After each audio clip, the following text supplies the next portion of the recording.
Hello दोस्तों, this is Ravi Rankawat, your friend and English educator. कैसे हैं आप सब लोग? आई होप आप सभी बढ़िया होंगे और मेरी क्लासेस को एंजॉय कर रहे होंगे। दोस्तों, हम बात कर रहे थे नाउन एंड केस की। नाउन एंड केस में हमने बात कर ली थी केस कारक को कहते हैं और केस 5 प्रकार के होते हैं। हमने वोकेटिव केस और डेटिव केस की ऑलरेडी बात कर ली है। आज हम बात करेंगे सब्जेक्टिव केस की। सब्जेक्टिव मतलब सेंटेंस में जो सब्जेक्ट का काम करता है उसे सब्जेक्टिव केस कहा जाता है। ये इसे नॉमिनेटिव केस भी कहा जाता है। तो चलिए शुरू करते हैं बिना देरी किए। सब्जेक्टिव का दूसरा नाम नॉमिनेटिव केस है। When a noun works as a subject in a sentence then it is called subjective और नॉमिनेटिव केस। जब कोई भी नाउन किसी सेंटेंस में सब्जेक्ट के रूप में काम करता है उसे ही सब्जेक्टिव या नॉमिनेटिव केस कहा जाता है। यहां पर हम बात कर रहे हैं केवल नाउन की। नाउन के अलावा और क्या क्या वर्ड्स ऐसे होते हैं जो सेंटेंस में सब्जेक्ट का काम करते हैं। जैसे सिंपली एग्जांपल समझिए, राम नोज मी। तो यहां पर राम क्या है? नाउन है और यहां पर ये वर्ब से पहले आ रहा है और सेंटेंस में सब्जेक्ट का काम कर रहा है। सब्जेक्ट का मतलब होता क्या है भाई? सब्जेक्ट का मतलब होता है कर्ता। सब्जेक्ट का मतलब यहां पर क्या है? कर्ता। यस, और यहां पर इसे समझ सकते हैं हम कर्ता कारक। सब्जेक्टिव केस को क्या कह सकते हैं? कर्ता कारक। कर्ता मतलब काम को करने वाला। जैसे मैं पढ़ा रहा हूं तो पढ़ाने का काम कौन कर रहा है? मैं कर रहा हूं। आप पढ़ रहे हो तो पढ़ने का काम कौन कर रहा है? आप कर रहे हो। तो आप क्या हो? सब्जेक्ट हो। और एग्जांपल देखिए, आई टुक अ बुक। मैंने एक किताब ली। तो यहां पर आई क्या है? प्रोनाउन है। प्रोनाउन भी सेंटेंस में सब्जेक्ट का काम करता है। Dogs bark at night. Dogs noun हो गया। तो डॉग्स का बार्क करने का काम कौन कर रहे हैं? डॉग्स। तो ये सेंटेंस में क्या हुआ? सब्जेक्ट हुआ। चलिए एक और एग्जांपल देखिए, swimming is a good exercise. यहां पर स्विमिंग क्या है? एक अच्छी एक्सरसाइज है। स्विमिंग यहां पर वर्ब से पहले आ रहा है तो ये हमारे क्या हो गया? सब्जेक्ट। अब स्विमिंग तो सर वर्ब होती है, ये सब्जेक्ट कैसे हो गया? यस, तो चलिए देखो, नोट है वर्ब की फर्स्ट फॉर्म के को हमेशा हम सब्जेक्ट या ऑब्जेक्ट का मानते हैं और ये सब्जेक्ट या ऑब्जेक्ट का काम करती है। तथा इस सिचुएशन में इसे हम वर्ब नहीं बोलेंगे। किस सिचुएशन में नहीं? इस सिचुएशन में फिर क्या बोलेंगे? इसे जेरेंड बोलेंगे। जब ये सेंटेंस में सब्जेक्ट या ऑब्जेक्ट के स्थान पर आ जाती है तो ये सब्जेक्ट या ऑब्जेक्ट का काम करती है, तब इसे हम वर्ब नहीं बोलेंगे। सब्जेक्ट के स्थान पर या वर्ब के स्थान पर वर्ब से पहले आ रही है ना, तो ये यहां पर क्या है? जेरेंड है। मतलब वर्ब की फर्स्ट फॉर्म के साथ आईएनजी अगर सेंटेंस के शुरू में आ जाती है तो वो सब्जेक्ट का काम करती है। इसे ऑब्जेक्ट भी बनाया जा सकता है और जब इसके साथ वर्ब की फर्स्ट फॉर्म के साथ जब आईएनजी लग जाता है तो इसे जेरेंड कहा जाता है। अब देखो, सेंटेंस में सब्जेक्ट का काम कौन कौन करते हैं? एक तो नाउन करता है। नाउन यानी दुनिया में किसी का भी नाम। नाउन हमने ऑलरेडी डिस्कस कर लिया है पिछले वीडियोस में। उसके बाद कोई भी प्रोनाउन। अब प्रोनाउन में सब्जेक्टिव प्रोनाउन कौन कौन से होते हैं यहां पर मैं आपको बता देता हूं।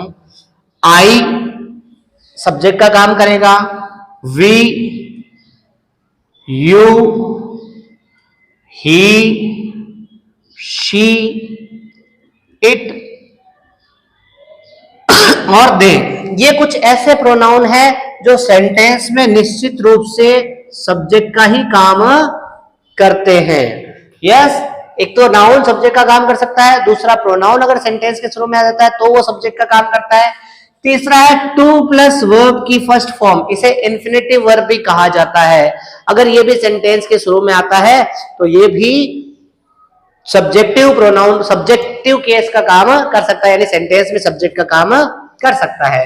और चौथा जो हमने अभी बात की है कि वर्ब की फर्स्ट फॉर्म के साथ आईएनजी लगता है सेंटेंस के शुरू में, तो वो भी हमारे सब्जेक्ट का काम कर सकता है, जिसे हम क्या कहते हैं? जेरेंड कहते हैं। एग्जाम्पल देखिए, I met a man who is my brother.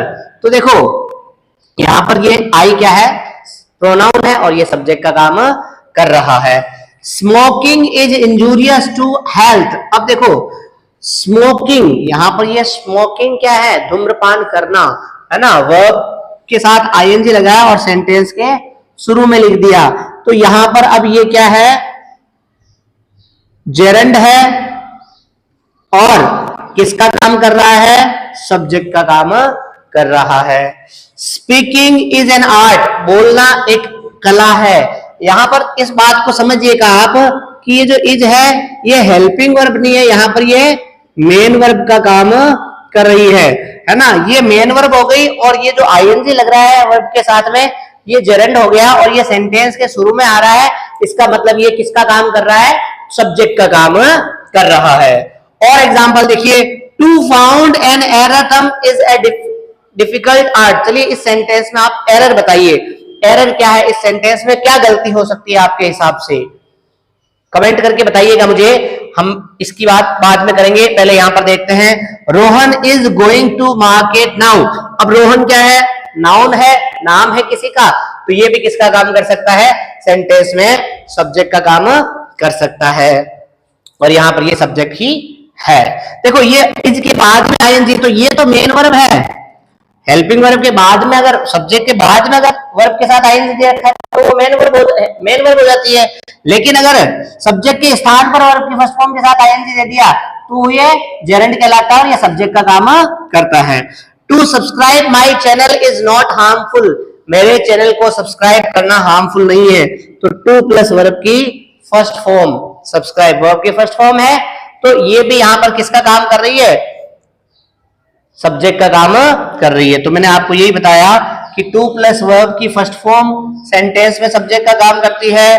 Noun कोई भी आ जाए वो भी सब्जेक्ट का काम करता है और अगर टू प्लस वर्ब की फर्स्ट फॉर्म आ जाए तो भी वर्ब का काम कर रही है। यहां पर एरर मैंने पूछा था आपसे, तो यहां पर ये वाला एरर है, टू फाउंड लिखा है मैंने, एरर मिला नहीं। तो देखो मैंने क्या लिखा, टू प्लस वर्ब की फर्स्ट फॉर्म और फाउंड वर्ब की फर्स्ट फॉर्म नहीं है, इसलिए यहां पर फाउंड की जगह क्या होना चाहिए? To find an atom is a difficult art. तो टू फाइंड यहां पर क्या है? सब्जेक्ट का काम कर रहा है और ये टू के बाद में फाउंड जो है ग्रामेटिकल एरर है, यहां पर क्या होना चाहिए? फाइंड होना चाहिए। तो दोस्तों ये हुई अपने सब्जेक्टिव केस की बात और अगले वीडियो में मैं आपके लिए जो दो पार्ट बच गए हैं, ऑब्जेक्टिव केस और पजेसिव केस, उस पर हम डिस्कस करेंगे। तब तक मेरे चैनल के साथ बने रहिए, लाइक कीजिए, शेयर कीजिए और सब्सक्राइब कीजिए। और अगर कोई बात समझ में ना आए कमेंट करके मुझसे पूछिए, मैं निश्चित रूप से आपके सभी कमेंट्स का जवाब दूंगा। Have a nice day everyone, thank you so much.